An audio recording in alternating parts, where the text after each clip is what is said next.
अस्सलाम वालेकुम, मैं हूँ आबिद अंदलीब। कल मैंने आपके साथ वीडियो की थी। मैंने कहा था कि मैं आपको आले सऊद की तारीख़ बताऊँगा। ये उसका एक दूसरा जो है वो एपिसोड है। क्यों आले सऊद की अब जो है वो टांगें कांपने लग गई हैं, क्यों ये ठहर नहीं सकते, इनको क्यों हम वक्त पाकिस्तान की एक मजबूत फ़ौज की ज़रूरत रहती है। इनकी तारीख़ क्या है ये मैं आपको बताऊं कि ये तारीख़ में पहली दफ़ा ऐसा हो रहा है कि ये जो आले सऊद हैं इनके हवाले से जो चीज़ें हैं वो पब्लिक होना शुरू हुई हैं। वरना आपने कभी भी नहीं सुना होगा कि आले सऊद की जो बिज़नेस एम्पायर है, आले सऊद की जो खुफिया मुलाकातें होती हैं, इनकी जो अय्याशियाँ होती हैं, इनका जो बिज़नेस है, इनके जो खुफिया मुआहदे हैं वो कहाँ कहाँ हैं। इससे पहले ये चीज़ें इस तरह से पब्लिक नहीं हुई। 100 साल पुरानी तारीख़ है, लेकिन मैं आपको कुछ चंद लम्हों में जो है वो उसका अहाता करके बताऊंगा कि ये जदीद जो खतूत हैं जिस पे मिडिल ईस्ट की या मशरिक़ वस्ता की जो है वो तश्कील हुई है, क्यों इसका आपके लिए समझना ज़रूरी है। और अगर आपको ये कॉन्सेप्ट समझ आ जाता है तो फिर आपके लिए ये मिडिल ईस्ट की जितनी भी सियासत है, इंटायर मिडिल ईस्ट की सियासत को समझना बहुत हद तक जो है वो आसान हो जाएगा। एक तो बुनियादी बात यह है कि आज से तकरीबन 100 कुछ साल 103 या 4 साल पहले एक मुआहदा हुआ था 1916 मई में, जिसको साइक्स पिकोट मुआहदा कहा जाता है। आप इसको गूगल करें, आपको ये बहुत आसानी से जो है वो मिल जाएगा। क्लासिफाइड डॉक्यूमेंट्स हैं। 1916 में ये मुआहदा हुआ जिसमें इस मशरिक़ वस्ता की जो है वो तश्कील की गई। इन जितने भी मुल्क मशरिक़ वस्ता में आपको नज़र आते हैं, सऊदी अरब, यमन, इराक, शाम, ईरान, सीरिया, ये जितने भी ये मुल्क हैं, इससे पहले 1916 से पहले ये खिलाफत उस्मानिया का हिस्सा थे। इनके शहर ज़रूर थे, लेकिन ये इन मुल्कों की इस अंदाज में जो है वो तश्कील नहीं हुई थी। यानी कि जितना भी आपको मशरिक़ वस्ता का ये जदीद नक्शा नज़र आता है, इसकी तश्कील जो है वो तकरीबन 100 साल के अरसे में हुई और एक मुआहदे के तहत हुई थी। वो मुआहदा क्या था? मुआहदा बुनियादी तौर पे फ्रेंच और जो ब्रिटिश थे उनके दरमियान था, और उसके बाद इस खित्ते को तकसीम किया और इतना गैर फितरी और गैर इंसानी बुनियादों पे इसको तकसीम किया जिसके ज़ख़म आज तक ये खित्ता जो है वो चाट रहा है। इस खित्ते की सियासत में 3-4 चीज़ें इंपॉर्टेंट हैं, उनका जिक्र करूँगा, लेकिन उससे पहले मैं आपको बता देता हूँ कि खिलाफत उस्मानिया जो थी वो एक मरकज़ था जिसमें तमाम तहज़ीबों और तमाम सकाफ़तों के मुसलमान, तमाम तहज़ीबों और सकाफ़तों के इंसान जो है वो मुत्तहिद थे। लेकिन उससे पहले आपने इस तरह का जो शिया सुन्नी तनाज़ा आपने कभी भी नहीं सुना होगा। लेकिन जो ब्रिटिश और फ्रेंच जो थे वो 2 सफारतकार थे। एक का नाम जो था वो साइक्स और एक का नाम जो था वो जो है वो फ्रांसिस्को पिकोट था। ये जो मार्क साइक्स और फ्रांसिस्को पिकोट जो थे, इन 2 लोगों ने बुनियादी तौर पर ये कॉन्सेप्ट पेश किया कि हम इस खित्ते को जो है वो तकसीम करते हैं, और उस तकसीम करने की जो है वो 3 बुनियादी वजहें थी।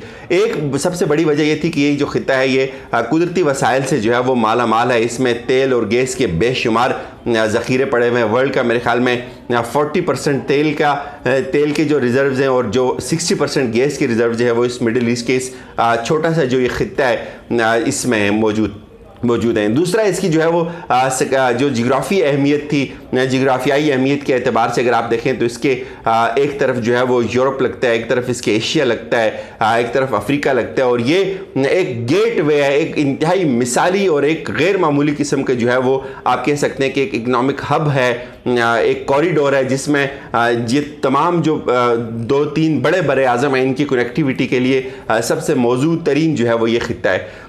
फिर इसमें अगर आपको इसकी अंडरस्टैंडिंग को आप वर्ल्ड मैप पे जाके देखें, एक तरफ इसके मेडिटेरेनियन सी लगता है, स्वीज़ किनाल की एक बहुत ज़्यादा इंपॉर्टेंस है, जो रेड सी है उसकी बहुत ज़्यादा इंपॉर्टेंस है, और अगर आप इस तरफ देखें ईरान के साथ से तो आपको ये जो चाबहार और ये बंदर अब्बास और ये जो गवादर जो पोर्ट नज़र आती हैं, ये सारी की सारी जो है वो इसी खित्ते की ही मरून मिन्नत हैं। अब ये जो 2 सफारतकार थे बुनियादी तौर पे इन्होंने ये कॉन्सेप्ट पेश किया, और इन्होंने ये तजवीज़ ये थी कि उस वक्त खिलाफत उस्मानिया के ख़िलाफ़ जो है वो बगावत करनी थी। वहाँ के जो अरब्स थे उनको खिलाफत उस्मानिया के ख़िलाफ़ जो है वो इकट्ठा करना था। उसके लिए 2 कैरेक्टर बड़े और अहम हैं। एक का नाम जो है वो शरीफ मक्का जिसे कहा जाता है तारीख़ में शरीफ मक्का, और फिर लारनस ऑफ अरेबिया।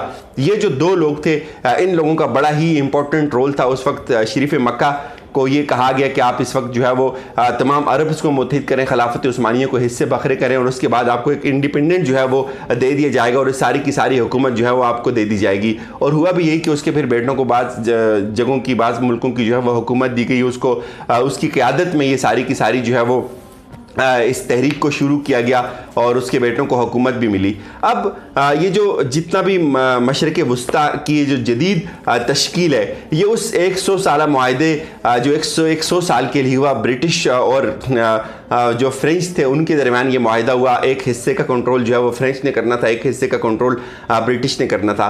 लेकिन उसके बाद आप देखते हैं मज़ीद भी कुछ मुआहदे हुए जिसमें इसकी जो है वो रिस्ट्रक्चरिंग होती रही इस पूरे के पूरे इस खित्ते की। लेकिन जो इम्पोर्टेंट रोल है इस मुआहदे के बाद जो है वो जब वो ये जो दो पार्स थी मगरब की, जिसमें फ्रेंच और ब्रिटिश थे, ये कमज़ोर पड़े तो आहिस्ता आहिस्ता जो है वो इसको रिप्लेस करना शुरू किया। CIA ने, अमेरिका ने, उसके मफादात जो है वो इस खित्ते के साथ वाबस्ता हो गए। आपने फिर देखा होगा कोल्ड वार का जितना भी अरसा है उसमें उसका एक बहुत बड़ा जो टूल था वो ये तमाम रास्ते थे। उसका बहुत बड़ा टूल कोल्ड वार में रशिया को तबाह बर्बाद करने के लिए, रशियन फेडरेशन को तोड़ने के लिए जो है वो मिडिल ईस्ट को इस्तेमाल किया गया, सऊदी अरब को इस्तेमाल किया गया और उसके बाद से एक तवील सिलसिला जो है वो शुरू होता है। यहाँ इंपॉर्टेंट बात जो है वो इसमें 2-3 वीडियोज़ मज़ीद मैं करूँगा। मैं आपको बताऊँगा कि किस तरह से आले सऊद ने जो है वो मुसलमानों को, किस तरह से आले सऊद ने मुसलमान दुश्मन ममालिक का साथ दिया और मुसलमानों को कमज़ोर किया,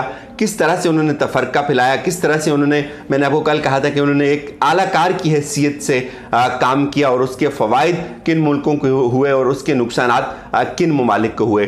1-2 चीज़ें आप और जहन में रखें कि जितनी भी अय्याशी हैं उसके लिए ये तमाम के तमाम जो लोग हैं ये मशहूर हैं।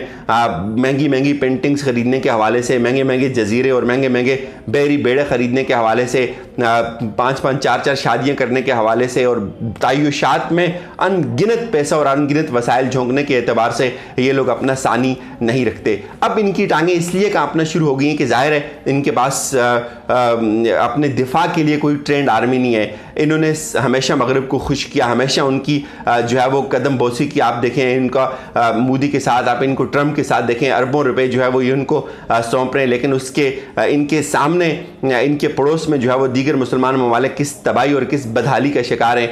हम जिस दोस्ती पे नाज करते हैं, हमारे मुसलमान भाइयों से आप फ़ोन करके पूछें जिनके रिलेटिव्स जो है वो मज़दूरों की हैसियत से वहाँ काम करते हैं, देखें सब कोई एहसान नहीं कर रहे आले सऊद जो है वो अगर उन लोगों को जॉब देते हैं। 12-12 14-14 घंटे हाथों पे उनके छाले देखें और फिर आपको पता चलेगा कि किस तरह से कितना मुश्किल होता है वो रोज़गार को कमाना। और इस एंगल से पाकिस्तान को ये चीज़ कभी भी नहीं सोचनी चाहिए कि वो हम पे कोई बहुत बड़ा एहसान कर रहे हैं, हम उनको जो है वो सस्ती लेबर दे रहे हैं। हमारे जो भी भाई वहाँ मौजूद हैं वो अपनी मेहनत से और अपनी शदीद मेहनत से जो है वो वहाँ वो पैसा कमाते हैं और इसमें कोई एहसान वाली बात नहीं और इस पर किसी को ममनून एहसान नहीं होना चाहिए।